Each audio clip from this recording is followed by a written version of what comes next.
There is a question that most people never stop to ask when they do something kind for a stranger. Not because they are calculating or selfish, but because genuine kindness does not operate that way.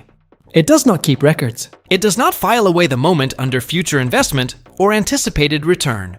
It simply acts because acting is the right thing to do, and then it moves on. But the person on the receiving end of that kindness, the one whose life was divided into before and after by a single, unexpected moment of being seen by someone who had no obligation to see them, that person never forgets. Not the face, not the words, not the specific quality of being treated as though they mattered at a time when the entire world was arranged to suggest otherwise. He was a boy washing car windows on the street. Not a background detail in someone else's story, an actual child. Doing the kind of work that people look away from, because looking directly at it requires acknowledging something uncomfortable about how unevenly the world distributes its starting points. He had the particular intelligence that difficult circumstances sometimes produce. Sharp, adaptive, always reading the environment for information that could be useful, always calculating angles that other people did not need to calculate because they had the luxury of not needing to. It was visible if you were the kind of person who looked. Most people were not that kind of person. One man was. He did not make a production of it, did not perform generosity for an audience or attach conditions to what he offered, or make the boy feel the weight of being helped in a way that would have made the help feel like another kind of burden. He simply recognized what was in front of him, a mind that deserved a different set of circumstances, and he did something about it. One act, one decision, the kind of thing that takes maybe 10 minutes of one person's day and restructures another person's entire life. 15 years disappeared, and then the boy came back. Except he was not a boy anymore, and he was not coming back with a squeegee.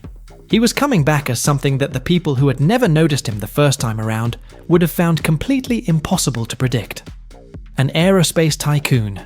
Not a comfortable executive, coasting on inherited position or favorable connections. Someone who had built something real, from almost nothing, using exactly the intelligence that had been visible on that street corner to anyone willing to look.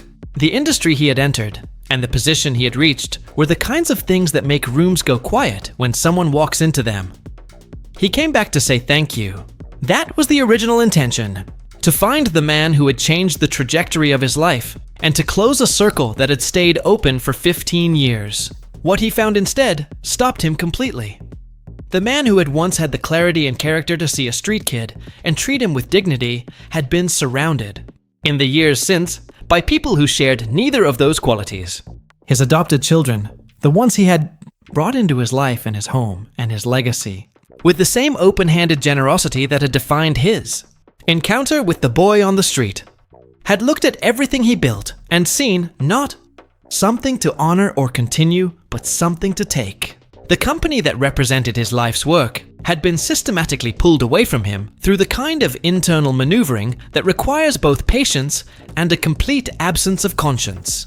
He had been isolated, discredited, and pushed to a place that was almost unrecognizable as the life of the man responsible for it. The people who had done this had made a specific kind of mistake.